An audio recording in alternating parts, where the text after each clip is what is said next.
You're listening to Let's Stay Together, a podcast about Fruits Basket by Natsuki Tsukaya. I'm Ellen. And I'm Kayla. And today, this is our follow-up to last episode 16. It was part one of this two-part series. We're going to be discussing, and spoilery discussing, chapters 31 to 34. So we read all of them as one arc. We summarized the chapters, and now today we're going to discuss. Yay! Yeah, next time we're going back to our regular two-chapter format. So we'll be reading 35 and 36, just as a heads up. So we'll wrap up volume 6. Yeah. We started volume 6, now we're wrapping up volume 6 next time. Okay. I know it's been a while. If you listen to these week by week, then it's been a little while. If you actually listen to that whole description before listening to this episode. So let's get right into Summarize. Shit went down. Yeah, shit hit the fan. That is a good summary. Yeah, I guess I could summarize it really quickly, which is just like, Tohru learned that Kyo, in addition to turning into a cat, he has an additional, the person who's possessed by the cat has this additional form of possession where they turn into this like monstrous animal looking form. I guess we'll talk about that in detail, but that's essentially what happened. Yeah. The Digimon form. Yeah. I do think that it looks like Digimon. With that, so I guess, okay, so the format of this is going to be the same as our usual like discussion, where we're going to do non-spoilery discussion and spoilery discussion. So to segue in, yeah, let's talk about how the true form looks, because I've definitely these chapters are super serious, so I wanted to keep it really serious during the summary, or during the during the summary. But there's like parts of it that make me chuckle every time, which is like the first time I read this, I was like, bah, because it just, yeah, it doesn't. It's supposed to. You can tell the intention is that the true form is supposed to look really monstrous, but I'm kind of like, I'm not scared. It looks like a Digimon with pants. I think it's supposed to look like a really warped cat. It does look like a warped cat. It has a tail like a cat, and it clearly has like a cat kind of face, but then it has these really exaggerated limbs that look kind of like human limbs. Because like cats don't have, like domestic cats at least, they don't have like big paws like that, and then their joints are a little bit different, so it looks like it has like human arms but then with like, you know, like animal claws. Yeah. And then of course the true form has it has some other stuff going on, like it has super, that's some slit pupils, so yeah, the cat thing. Yes, that's definitely a cat thing too, and the eyes are kind of like cat shaped as well. They're big, and it has like these weird like ear shaped things, like it looks like rotting ears, I guess, maybe. So we also learned that the cat true form has a smell, like a rotting flesh smell. So in addition to looking theoretically disgusting, it also smells terrible. And Tohru actually said it smelled like she couldn't escape the smell, like when she was running to find him, right? So it just pervades. Oh, and then it also has, so in his true form, he also has like these other preternatural abilities, like being able to jump really high and having like being really fast, I think. It takes her a long time to find him and catch up with him. He runs through the woods. And he like breaks a rock in half. Yeah. So. He like crushes it with his claws. Yeah. And then scratches her, which of course a regular cat could do, I guess, but... Yeah, gotta scrub those real well or you get tetanus or something. I was gonna say she's gonna get cat scratch disease or whatever. Yeah. Which is the thing. Cat scratch fever. Yeah, exactly.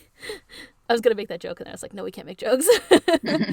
So yeah, now we're discussing, no, we can make jokes. But yeah. So yeah, it's kind of interesting. So he's the only one that has this, which also, I think we've talked in the past about the cat, we know the cat is, you know, treated separately than the rest of the zodiac. Like, the cat's not invited to the banquet.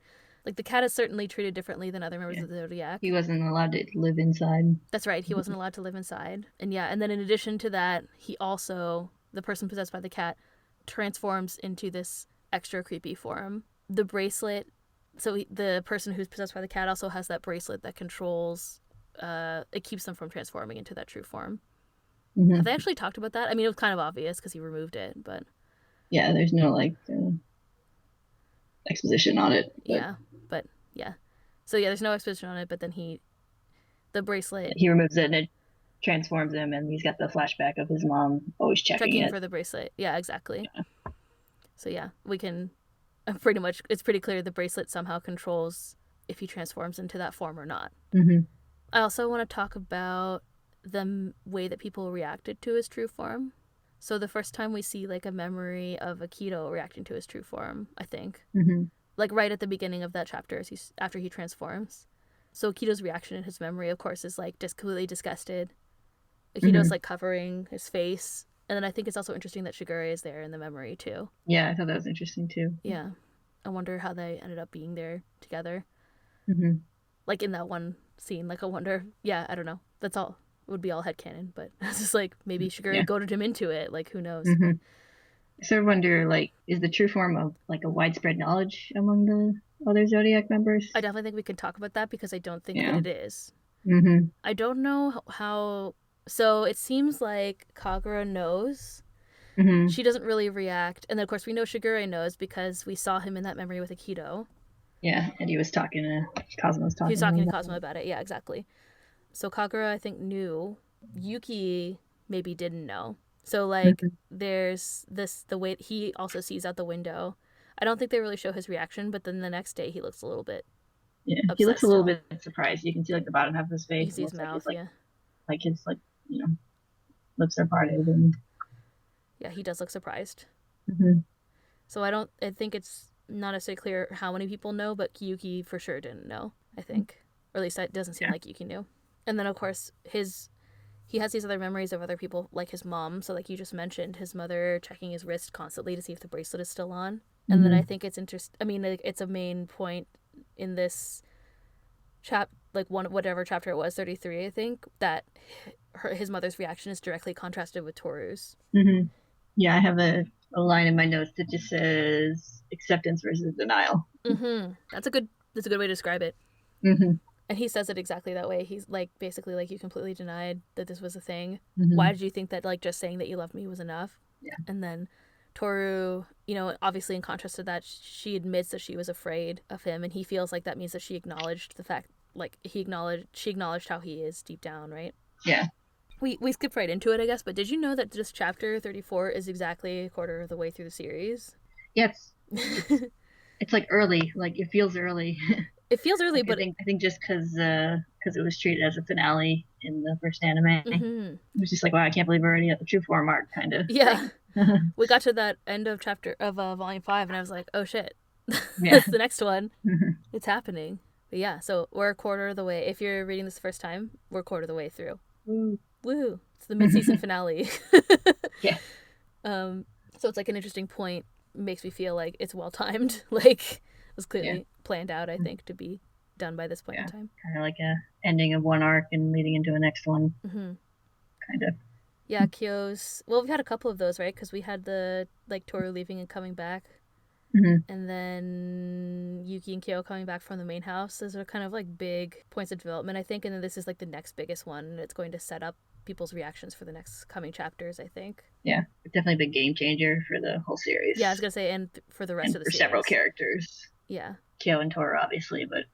even Yuki. Yeah, you can see just in how some people are reacting already. You can tell it's going to change a lot of things. Turning point here. Yeah, maybe even for Kagura, too. Mm-hmm. Like, everybody who was there, I think. Yeah. Yeah. I guess we didn't talk about this yet, but we met Kazuma Soma. So it feels like we know him so well already, but... Yeah. My note on him is Kazuma is best dad. He's the best dad. He is best dad. We're recording this, if anyone... So we're recording these a little bit early because we're traveling, but we recorded this on Father's Day, so woo. Yeah. It's kind of appropriate. I realized later when I was writing this, I was like, oh, it's happening. But it's too bad we couldn't release this podcast. We didn't start releasing this like 2 or 3 weeks earlier. Then we could have planned it to release this day. That would have been better. But for us, it's at least timely. So yeah, he is the best dad. And I think there's a really interesting arc. Like, I kind of didn't remember this because I think about Kazuma from later in the series or whatever. But the second half of our chapters that we read, like, kind of definitely in chapter 34 and 33 going into 34, it's them. We also explore that parental relationship between Kyo and Kazuma. Kazuma says that he says that it feels like they took the long way around, like they weren't very close. And now, because of everything that's happened, they can be closer. And I think Kazuma directly says that it's because of Tohru being there that they can be closer, which is really interesting. Yeah. It's interesting, like, that even though they obviously, like, loved each other as father and son, they didn't want to acknowledge it for, like, each other's sake. Yeah. Kyo's like, all I did was cause you trouble. And Kazuma's like, all my feelings cause you trouble. It's a very monkey's paw situation. Yeah. Yeah, I thought that was really interesting. It's just something that I didn't remember and like wouldn't have thought about even as a exploration. So as a character study. I guess I have a couple other things just to say to kind of like do. I'm going to do a profile of Kazuma. So he's a martial arts instructor. He's a martial artist and an instructor. And he also, we saw that he taught Yuki and Kagura and Haru and potentially others. It doesn't say, it just says and the others. So it's not clear exactly who he taught, but definitely those four. Yeah. Yeah. Yeah, I know we talked about, at least in the spoiler sections, like Yuki's martial arts training, because he's like less explicitly connected to the others, but Yes. in this point it confirms that he trained under Kazuma. I was gonna say, even though I still the don't others. believe that he actually took martial arts, he does confirm. He does.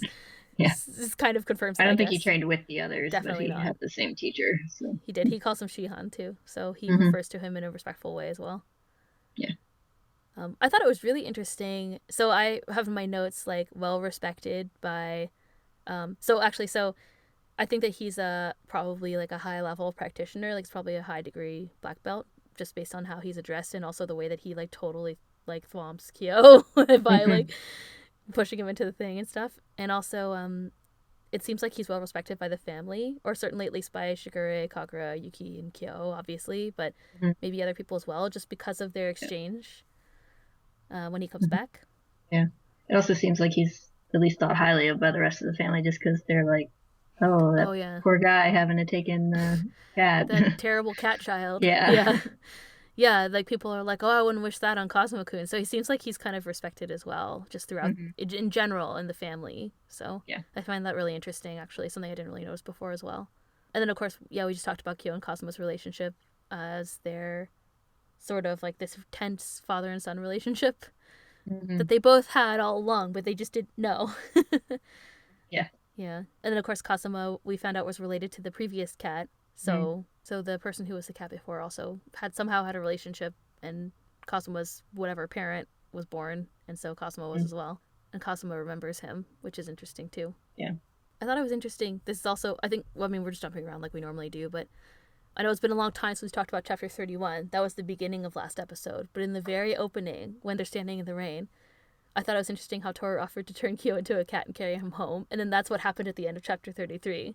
So, like, there's this little mini arc where it's a symbol of him accepting her help and her care and her attention, right? So I just thought that was really, I don't know, I also never noticed that before, and I was like, oh, that's the thing that happened. She said she was going to do that, and I was excited. And we get some nice payoff on, like, the couple of times where Kyo's, like, told Tohru it's okay to, like, share her burdens with him, and he'll listen to her problems. Yeah. She's saying, I want to do the same for you this time. Even just recently, like, I think that was built up really well by having the chapter immediately before this one where she's sick and he makes her soup and everything. Yeah. It seems like it's just really charming, but, like, it's all building up to this interaction that they have as well.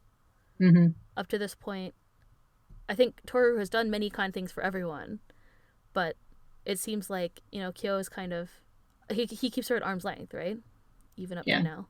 Now things may not be like that as much. He even says, like, at the end where, like, he's gonna, like, I can't remember the exact line, but saying that, like, I want to care basically for you. Basically, like, he's gonna embrace this relationship going forward, basically.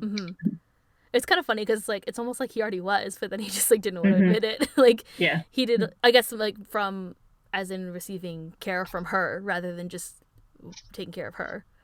Yeah. So, there's another kind of interesting story progression thing that I thought was cool. There's there's a series of memories. So starting in chapter 32, so, like, after Kazuma's introduced at Shigure's, after he arrives, there's, like, dialogue, then there'll be a memory of him and Kyo, and then dialogue, then a memory of him and Kyo. And, like, basically the order is, it's them separating right before the series started, so right after they trained together in the mountains. Then Kyo in middle school, so going back in time. Then Kyo as a child yelling, so going back in time again. And then Kazu's memories of his grandfather is immediately after that one. So it's kind of interesting how it sets this, like, I thought it was a good setup going back and back and back and, like, building up to the true form, which is something that has always existed with the person who has been possessed by the cat. And so it's kind of cool. It almost, like, goes back to the origin and then he transforms. Like, I thought, almost like for Kazuma, I guess, at least, it's like the origin of him dealing with his grandfather and stuff. So I thought that was cool. I thought it was interesting how it sets up.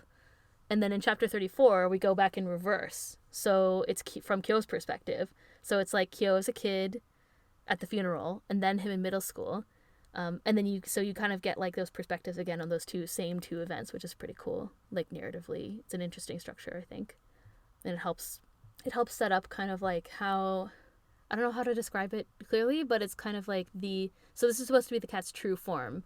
And I think kind of like going back in time, it sets up how this is something like really a part of the cat since even before Kyo, even before Kazuma and his grandfather, right? And something that's kind of deeper there.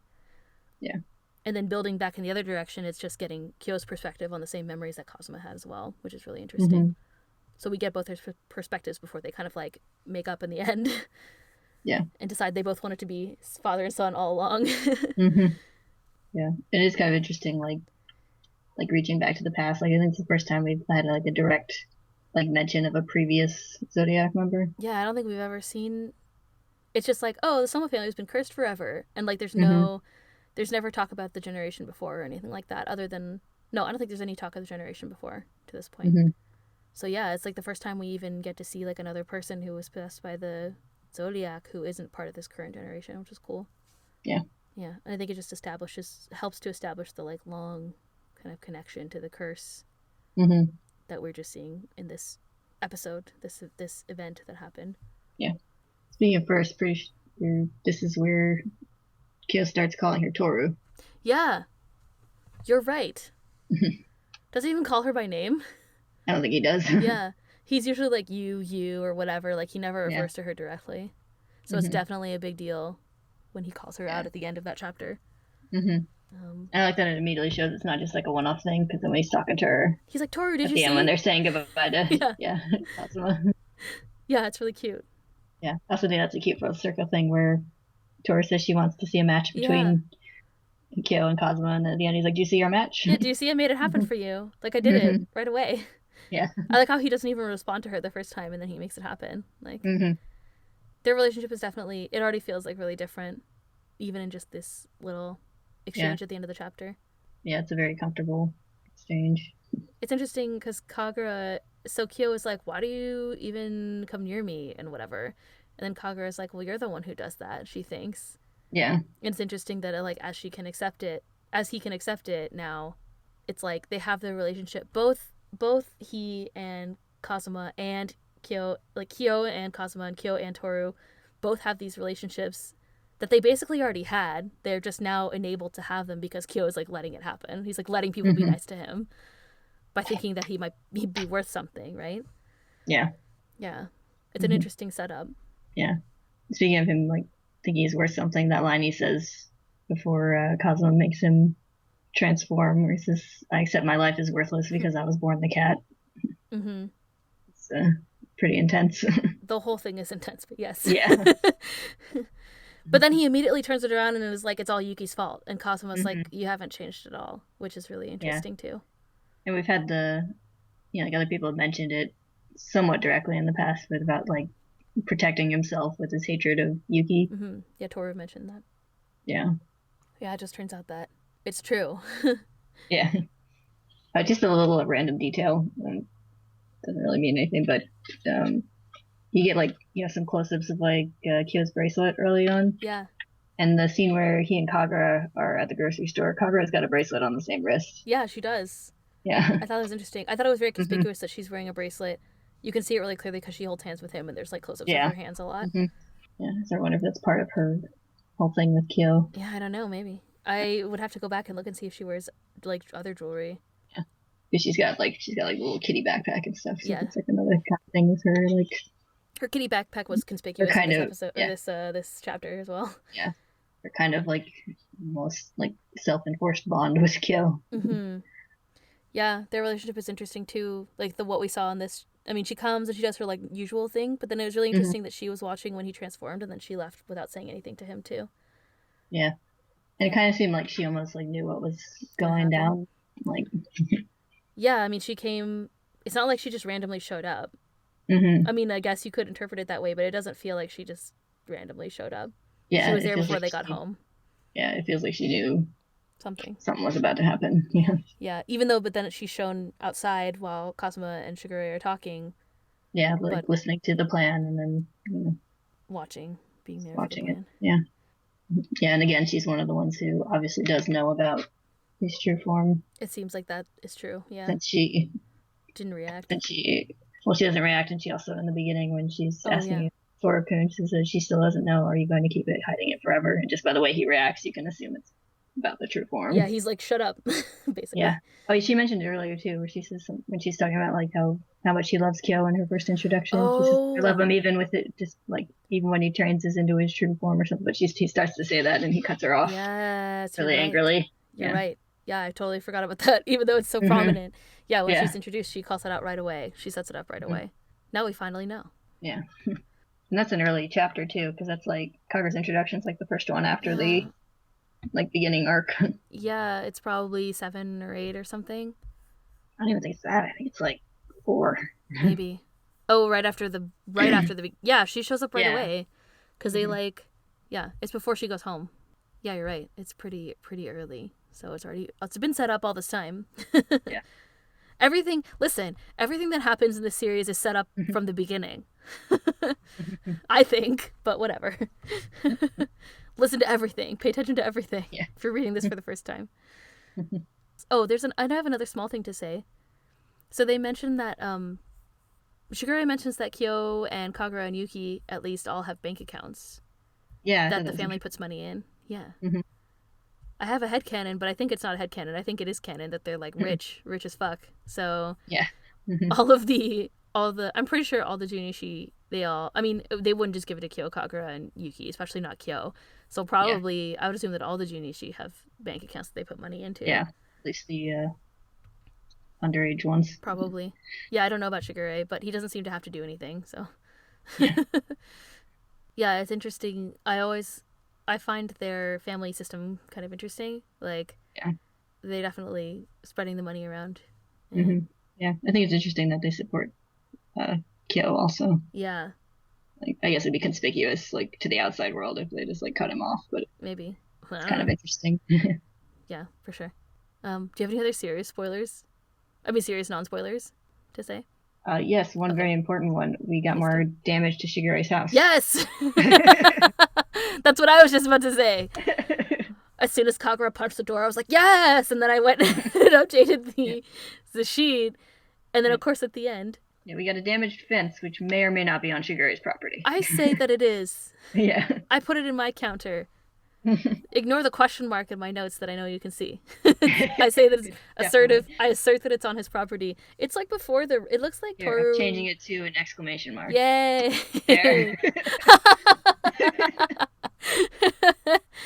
Good. Thank you. It's the first time you ever edited any of my notes that are completely open for you to edit. That's so good. Yeah, I was really excited. I say that it is on his property because I assume that Tohru, like, it looks like there's like a kind of a dirt path or something. Like maybe she led him to like the nearest street.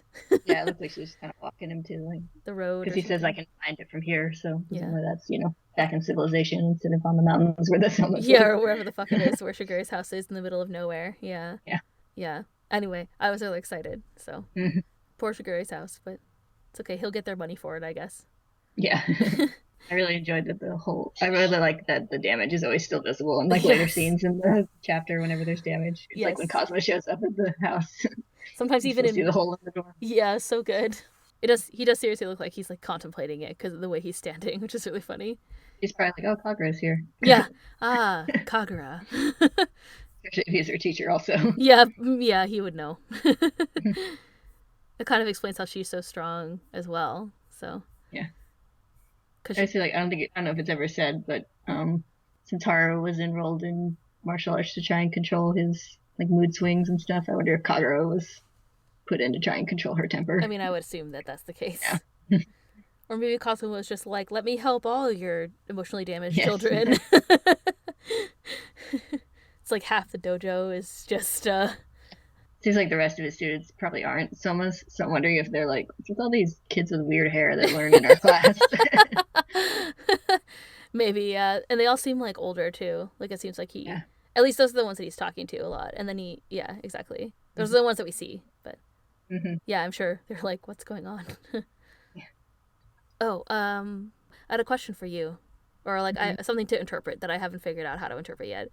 So you can see the floral imagery that's associated with Aikido running through some of these panels. Let me just find it and tell you what part. Hold tight. So basically, it's in chapter 33 for anyone who's following along at home. So once Kyo's true form is revealed, we have a flashback to Aikido and Shigure saying that it's disgusting. And then you can see the flowers, like those camellia or whatever, that's kind of typically shown with Aikido. I tried to see if it was a different type of flower, but it looks like it's the same one to me. And you see it on that one page. And then even on the next page, when that memory of Aikido is gone, you can see some. And then we see them again on the side of the page where Tohru runs off into the woods. So like all throughout those pages, that imagery is used. And I just wondered what you thought about that. Like, it's not...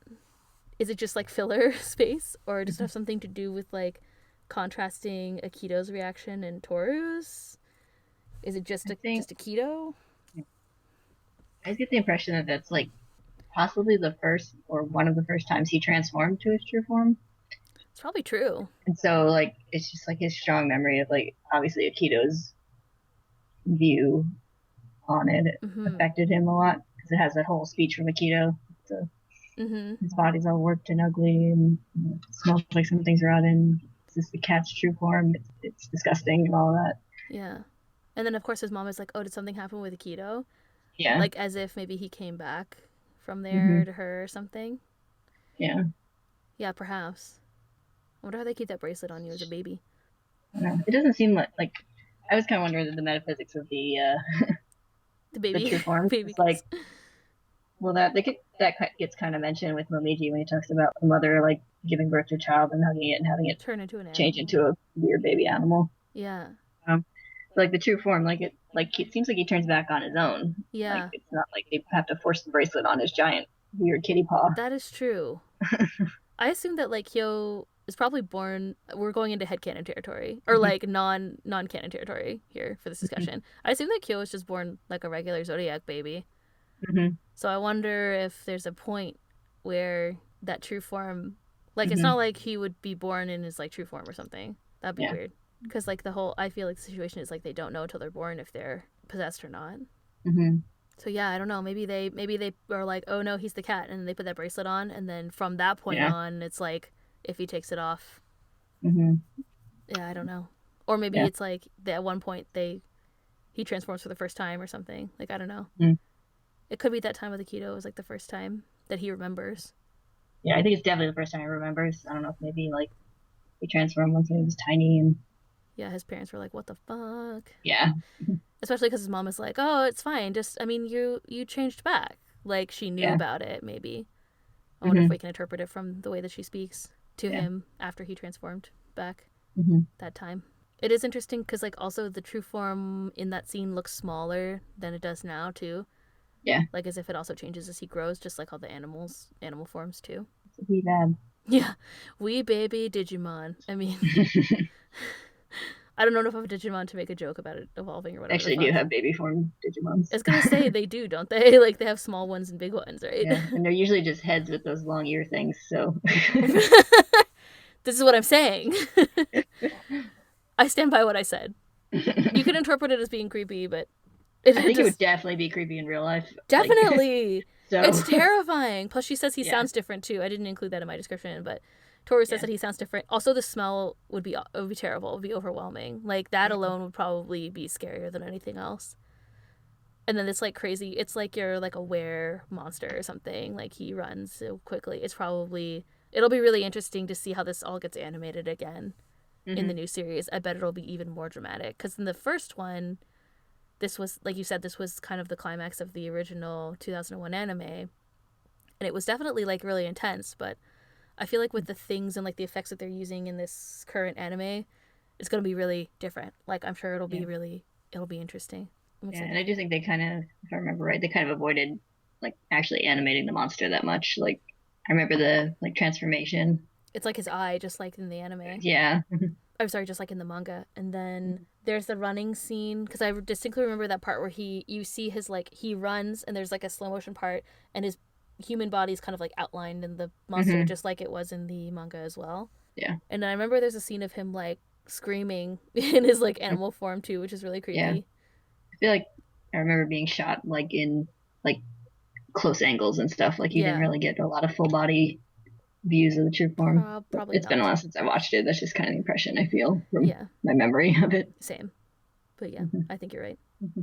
Yeah, I don't know. It's interesting. It's I'm sure the motion. I'm sure it would be terrifying in real life. You'd be like, "What the fuck?" I like how Toru's like, "I don't know what to do." Like the really Yeah. interesting thing about all this situation too is Toru's like, "I don't know what to do. I don't know what to do." But then she goes and does what she thinks is right, Hmm. and she thinks like, I want you to come back. Like I just want things to be like not like how they were before necessarily, but I want to stay with you, which is really nice. Hmm. Oh, we got another title drop in our of our podcast. Isn't he like "Let's stay together"? Hold on, wait. I need to look it up. I was like, haha, title drop. Oh wait, I can't say that. It's too serious. Um, He says, let's yeah, go let's on go on living living together. together.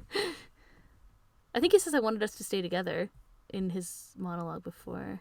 More than anything else, I wanted us to be together. He says about his mom too. So anyway, whatever. Same Toru thing. says, I want to stay together. Yay! Title drop. This is what I'm saying. Yeah. I want us to stay together.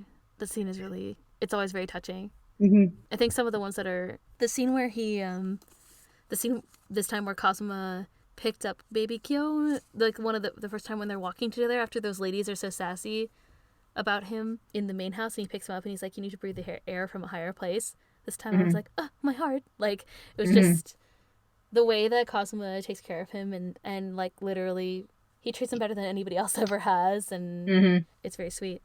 I don't have any other non-spoilery things to discuss. I Hmm. mean, we discussed the most important one, which is that Shiguri's house was damaged again, for the record. Yeah. So, I think we can move on. But, so I'll play music, and then we'll talk about spoilers. So, if this is where we're leaving you today, thank you so much for listening. And next week we're going to be back to our regular schedule. So we're just going to cover chapters 35 and 36. You can find us at staytogetherpodcast.com, Stay Together Podcast on Tumblr, Stay Together Pod on Twitter. You can email us. You can find us on all of the places where you can download podcasts and also YouTube. And as always, thank you all for listening. I hope you enjoyed this discussion. We will see you next time. Bye-bye. Bye.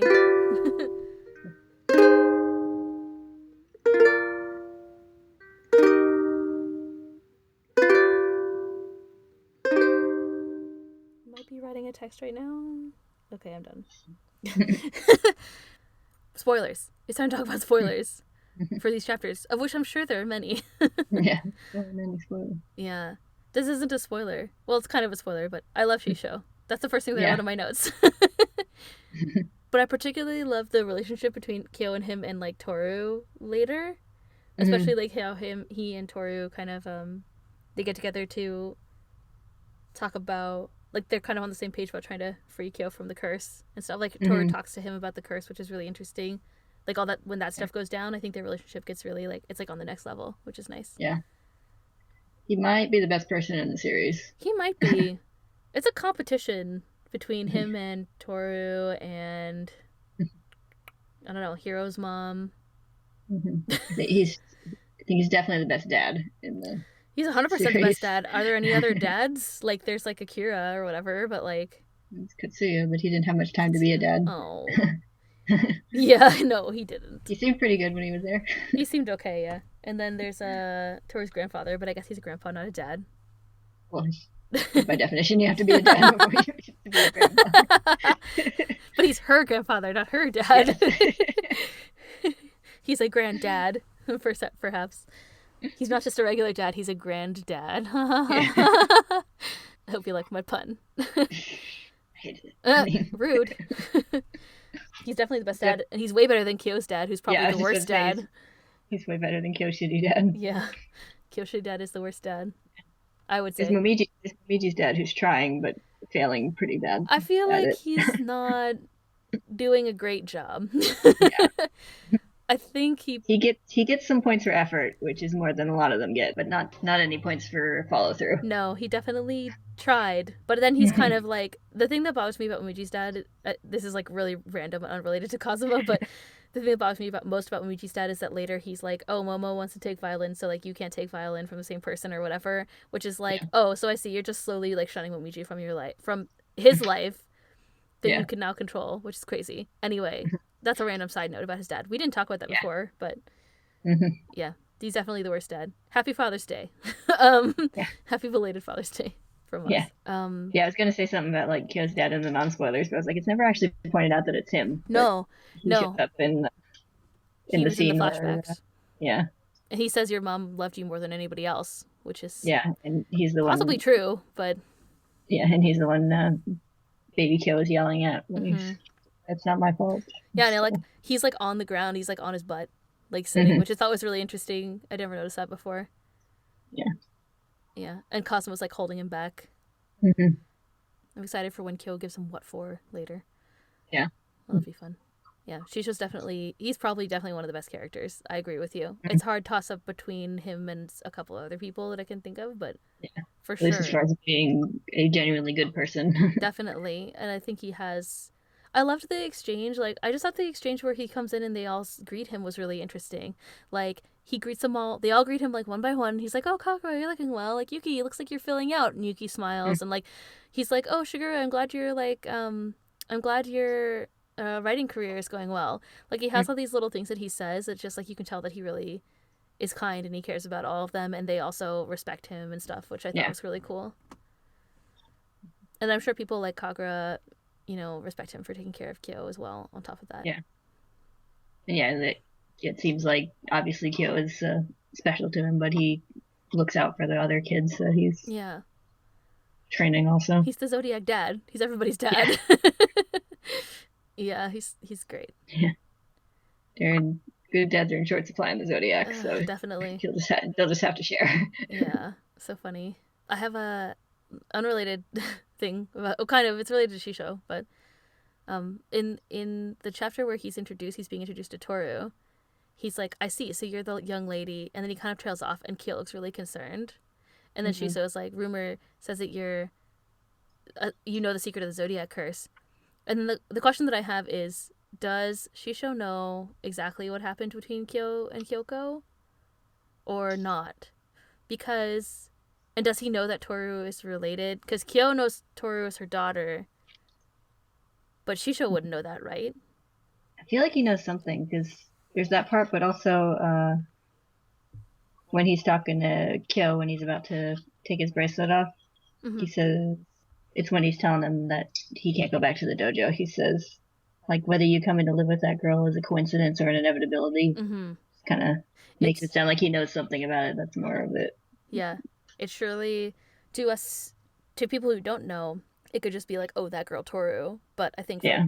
for people who've read the series before, like I feel like it implies that he knows that it's her. Like he knows that they have a relationship in the hmm past. And I remember Yeah. there's scenes of Kyo talking about Kyoko to Kazuma Yeah. when I like know he was there's at least little. scenes of him being like I really met this weird in a woman, sorry state and that too. to Yes. after the thing too. Yeah. So yeah, I do. It seems like for sure Shisho must know about Kyoko. I'm not sure if he knows about Toru, but I think that some of his dialogue here implies that he knows. hmm Especially the way that Kyo looks nervous, and like you said, the way that he's like, whether you coming to live with that girl is coincidence or an inevitability. hmm Yeah.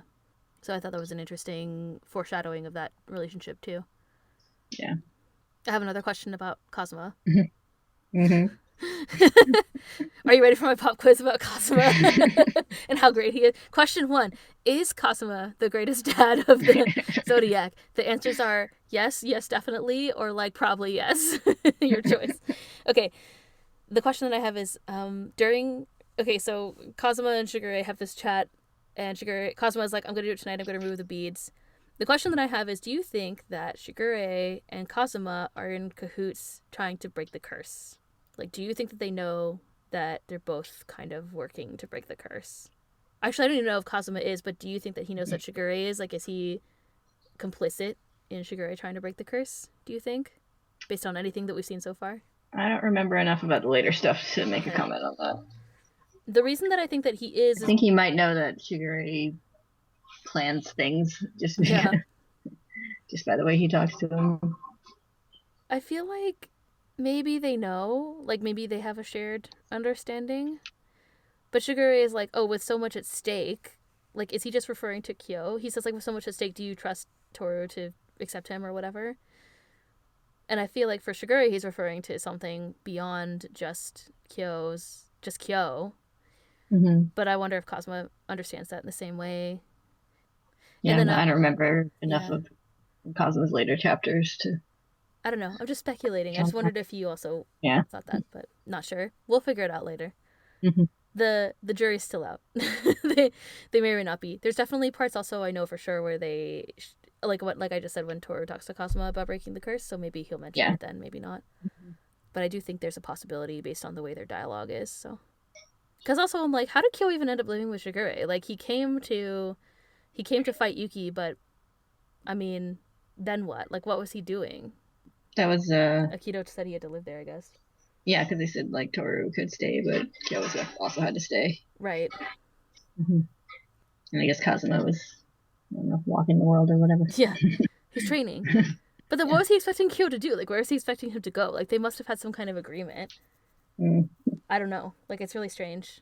Was he just like, you're going to go back to the main house or something? Like, I don't know. But he's not allowed to live in the main house. Or at least, Yeah. I don't know. He didn't. That doesn't mean he wasn't allowed to, Yeah. actually. There's like that memory of them. Cosmo's like, bye, I'm going to go travel now. Like, Yeah. so I don't know. I wonder if he was planning, hoping that he would end up staying at Shigure's house as well or something. I don't know. It's interesting Mm-hmm. to contemplate. Oh, that's right. And then um, there's another thing that's specifically alluded to Kyo and Toru's relationship from the past, which is that when there's Kyo's inner monologue that's like, you ended up near me by mistake, but Yeah. this time will be different. He imagines her as a child, which is Mm-hmm. really interesting too. Yeah. So, of course, it alludes to their relationship before when they were children. Another spoilery thing that we saw the cat's room. Yeah. And I also was like, then we see a room, a house with Yeah. with the weird broken concrete thing. And yeah, so we saw the cat's room. And then, of course, we saw Kazuma's grandfather in the cat's room. Yeah. So that was interesting. At no point is it specified that he was confined there, so I couldn't talk No. about it. But Yeah. I like how, like, looking at that, you can kind of like just pass it off as like, oh, the cat's not treated well, so he's living in this crappy house. yeah, or But something. It could be anything. yeah, but that panel where the house is shown, the room is shown, is really ominous It is, and it's like, because it's like this yeah, tiny grayed out panel and a black background. yes, it's in the middle of the page. Then you can see also in the it's like not even like in the foreground there's some plants, so like it looks really secluded. And then Mm-hmm. the like I said the like thing is broken, like the porch is like broken, like as if Yeah. there's no reason for it to be there because you're not going out. So Mm-hmm. yeah, it is very ominous. There's something about the catcher that freaks me out. In Yeah. this case, it was like, oh, it's coming, right? Mm-hmm. Yeah. Like just the way it's framed and knowing what it is gave me a bit of a chill when I saw it. Yeah, and also knowing things like the part with Rin being confined there Yeah. is like so it's like really also really chilling. So Mm-hmm. yeah, it's coming. It's kind of like when you see like Aikido, like it's the same feeling, right? Where Yeah. Mm-hmm. not like all the times before we saw like for example the scene like Aikido. Actually, we never saw Akito. Well, like before we saw Akito freaking out about Hattori and Kana, all those times Mm-hmm. before, where like once you know, and then you go back and see them when it's building up to that, Yeah. it's like really really ominous every time. Mm-hmm.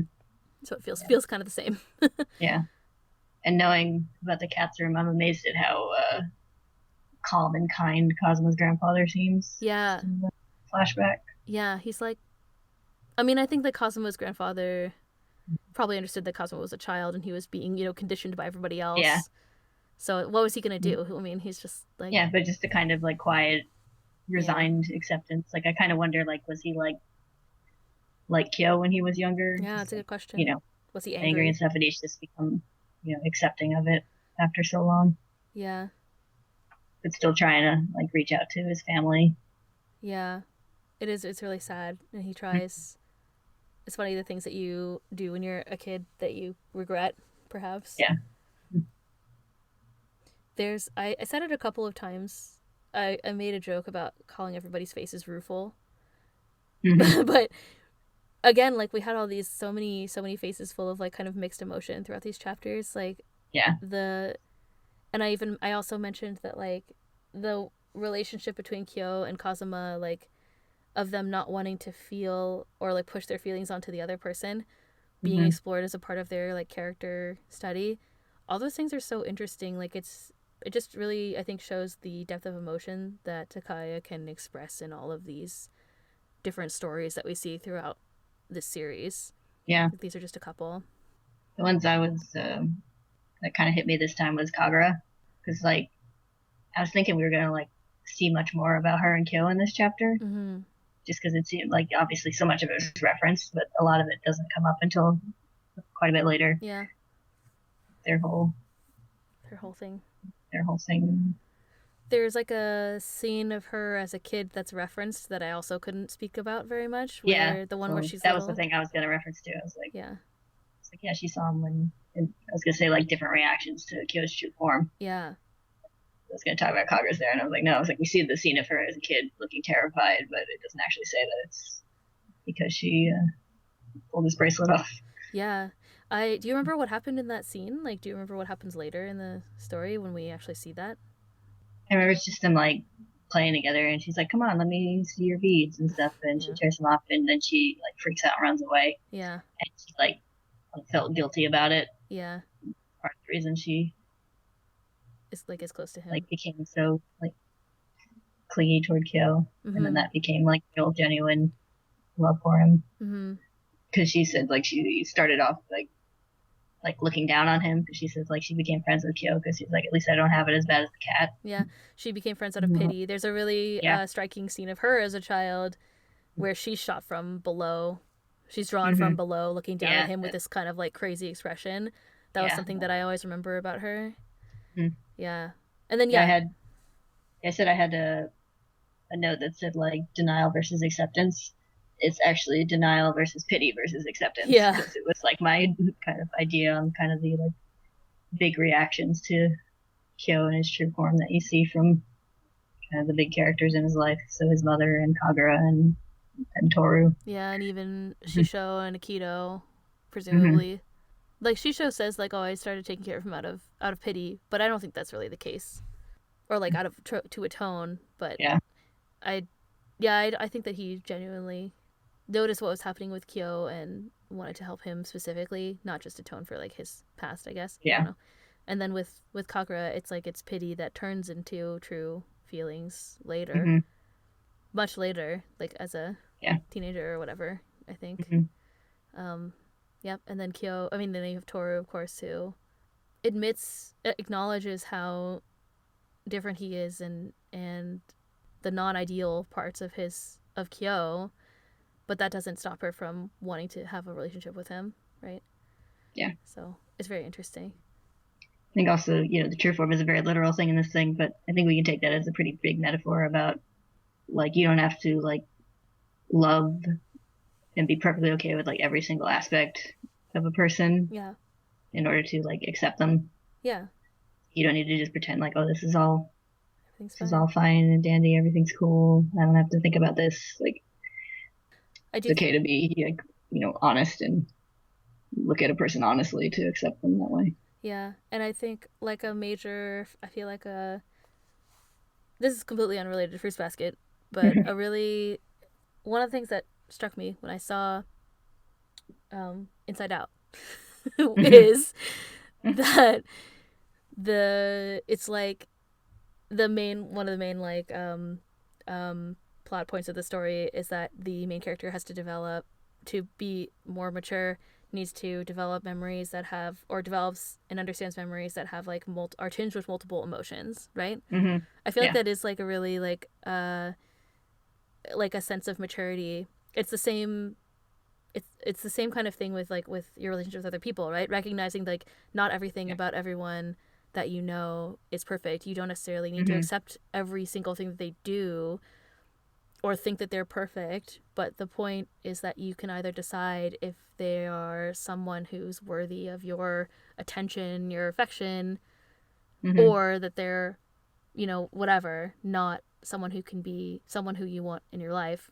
And I think, like, in this case, in Toru's case, it's like he has these aspects about him, but of course, like, there's so many great things about Kyo that this is not something that should be relevant to your consideration of, like, if you want to have a close relationship with him or not, right? It's something he can control, and there's so many other, like, great aspects about him. I don't know. It's interesting.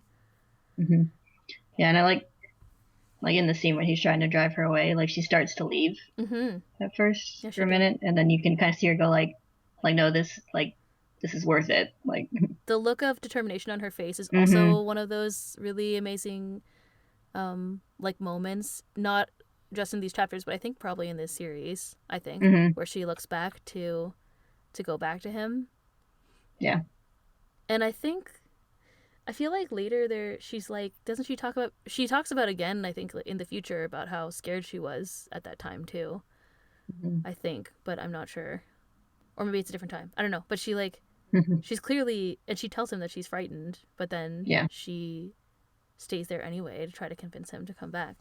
I mean, I think this is another example of, like, Tohru not being such a perfect character. Like, I think we talked about this.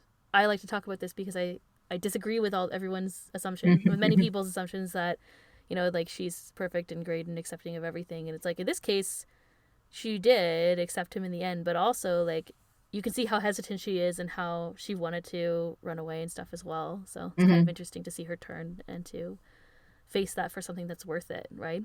Yeah. I just to tack on to something we were just talking about. I forgot what I was going to say when I lost my train of thought when I talked about about Inside Out. But the thing is, this one of the kind of overarching themes I think that runs through the series is that having, accepting and having, like, these kind of varied emotions and relationships is a part of growing up. Yeah. We see it with a lot of characters. Like, I can think of offhand, like Ayame and Yuki, let's say, for example. Like, Yuki accepts that Ayame is going to do things in a certain way, and it's not, like, ideal, and it's not, like, it's difficult for him to understand the way that Ayame thinks, but he knows that deep down Ayame cares for him deeply, and therefore they can have a relationship. Yeah. That's just, like, one thing that comes to mind. There's so many others. Yeah. Just kind of, like, realizing everyone around you is as complex a person as you are, and embracing complex thoughts about that. Did you have any other spoiler things that you wanted to say? Any other movies you want to talk about? I mean, yeah. So what do we think about the true form and its implications for the cat itself, like the original cat in its role in the story? That's a good question. So, like, I think the text tells us, if I remember from things from later, like, the cat, they think, and I think, like, Shigure, for example, thinks that the cat exists to be someone that the other Junichi can look down on. It's like, so they almost have this kind of, like, social boost because they're seen as being outsiders as well. So then they have this person who's even further removed from them that they can then, like, feel good about. And that's also, like, directly referenced with Kagura's character as well and her feelings about the cat as well. Yeah. And so, and then, like, much, much, much later, we get the true story of the cat, which is where the cat was the one who protested the never-ending bond and wanting to, appreciate the things that they had in the moment and let it go when it was done, kind of thing. Yeah. And so everyone was mad about that, and they thought it was like a betrayal. And so I'm kind of torn if I think the true form is a punishment that was placed on the cat by everyone else when they were hurt by the cat. So what they thought the cat was betraying them, or if it's, like, the cat's resentment. Yeah. I don't know. To answer your question, I interpret it as the cat's resentment, personally. It's the cat's resentment is what gives the cat's true form its form. Like, the cat's resentment is what makes it warped. The cat's resentment is it's like that rotting smell. Maybe it comes from that, like, rotting bond, that, like, clinging on. Yeah. Yeah, I also wonder if there's a connection between, because, like, the curse happened when the cat died, and they decided to make it like a bond so they would all come back. And since they keep talking about it smelling like rotting flesh, basically. Yeah. there's some connection to like the death Definitely. that triggered it and everything. Definitely. For sure. I was going to say something else about the cat. What was I going to say? Oh, I remember. So the other interesting thing about, so I looked at, when it says true form, I also looked at Japanese because I was curious about what it said. So the actual word, hold on, wait, let me look it up, is, or I guess like whatever, it's like a noun that's used like an adjective, but it's, the word is honrai. So hon, it's like, that word can mean true, like innate, true as in like innate or like an innate characteristic. Another way of interpreting it can be like original. Yeah. So like when I actually learned that vocabulary, I learned it as original, but then when you look it up, it has multiple meanings. So like I wonder if you can kind of interpret different things about that. Like I wonder if, can you say like, is it true like innately deep down the cat's spirit has this innate characteristic of being like when you describe it as true, I feel like what the implication is that at its core, the curse of the cat is to be possessed by this extremely vengeful spirit. So like not beyond what all the others are, right? Yeah. Or is it more like kind of the way that you interpret it as more like the, in the sense of the original, quote unquote, original meaning of the word? Like you kind of said, is it like how the cat, when the cat died, that sort of triggered the returning over and over again of these spirits? So is that, does that mean like the cat's, can you interpret it as the cat's original form as well? These are open questions. I open them to the floor. Well, first of all, I just had the thought that the cat is the original one who got the curse because he was the first one they made drink. Yeah. But I had a related question, and a couple of times they say other form instead of true form. Yeah. Is that a different word? Would you like me in to the look? Japanese? Let me check. Yeah. Can you point me to a place where he says that? I think it's like when Kazuma is talking to Tohru right after the transformation. Okay. That it's a two-part panel. It says that is what he's been hiding, the cats, and then the third panel up in the top left corner says other form. It just says, yeah, it just says another form. So it says mo hitotsu no tsukata desu. So it's like hitotsu is like one. So like another, yet another form, right? Okay. So let me see Tohru's. It's after. It's on the page after the one where you see Yuki in the window. Yuki. And it's in that bottom panel. Yuki in the window, in the bottom. At the next page. Okay, yeah, it says the same thing. Mo hitotsu no sugata, I guess. I can't. It's the tiny furigana. It's hard to read sometimes. Yeah. So it just says another form, another shape, another form or shape. So like, it doesn't say like other form. It just says another form. So like on top of, it's almost like it's on top of something, like in addition to, is like the connotation that I feel it has from my limited experience. So. Okay. Yeah, I was just curious because I noticed they used. Yeah, I noticed that too. I just didn't look it up. Yeah, so it's kind of interesting. It's like, so it's kind of, you could interpret that as like, in addition to the weird shit that already happens, there's this other thing that also happens. So. Yeah. I've always been of the opinion that it's not the cat's true form. Yeah. That it's something that's been like warped and twisted over the years, just like the curse has. I feel like that's a great interpretation. I feel like from the things that we've seen, you can definitely interpret it that way. Yeah. Like we just said, it's, so they describe it both as like a twisted form or true form or original form, depending how you want to interpret it. Like both times it's been interpreted as true, as if it is, to me it implies that they're trying to say like it's at its core, it's this, that's the cat's curse. But I disagree with that. I feel like your interpretation is more accurate. It's another part of how the cat's role has been warped, twisted and changed and like looked down upon. So now they can say like, oh, as another thing, the cat is this horrible monster at its heart. Yeah. Which is not, that's not true. The cat was the most reasonable of them at the beginning, and yeah, and then the bond has really soured to such an extent that it's physically warped the person who's possessed by the cat too. Yeah, I almost think that the cat's true form is almost a reflection of the curse itself, like the bond. You could say that. You could definitely say that. The cat is at the core, like you said, at the center of the curse. based on the scenes from the end. Yeah. So yeah, I think that's an interesting It's interpretation. like everything about the bond was around the cat. Yep. At the beginning. Yeah, and everything. So the twisted form of the quote unquote true form kind of reflects how the bond itself is also twisted and rotted and it's gone wrong. Not as intended. At its core, it has not gone as intended. Yeah. Interesting. That's cool. Yeah, I never really thought about it that way. Yeah. I was rereading the true story part the other day. That's good. Yeah. It's good. And that last panel where it has God petting the cat again, like they're finally back together as friends. Yeah. So good. It is good. It's all good. Yeah, as it was meant to be. Yeah. And not so warped. Did you have other things to talk about? I don't think so. Okay. I mean, that's a good note to end with. Yeah. I feel like we've unwrapped everything. So podcast canceled. No, I'm just kidding. Yeah. That's great. It's a great note to end on, I think. It's really interesting. I guess like one thing I guess we could talk about is like the things that really lie ahead, right? So we set up in the non-spoiler discussion that this is setting up the rest of the series, right? And I think it's interesting. I think it's easy, or like it's straightforward to say that this does set up like obviously the relationship between Kyo and Tohru.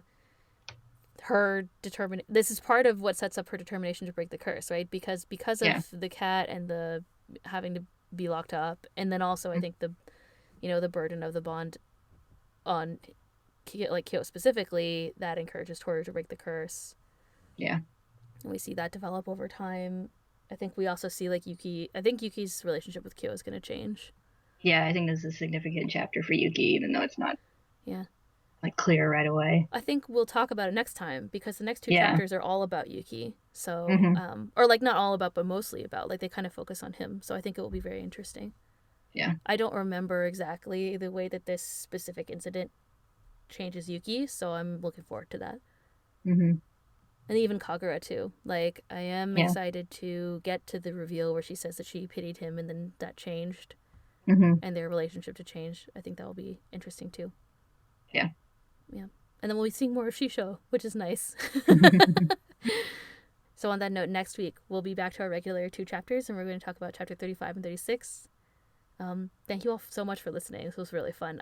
Once I finished writing these notes, I was like, I can't wait to talk to Kayla about Fruits Basket. So great. So yeah, I'm happy that we I had so many little notes written down. So it's going to be a good discussion. This is going to be good. So yeah. Okay. Great.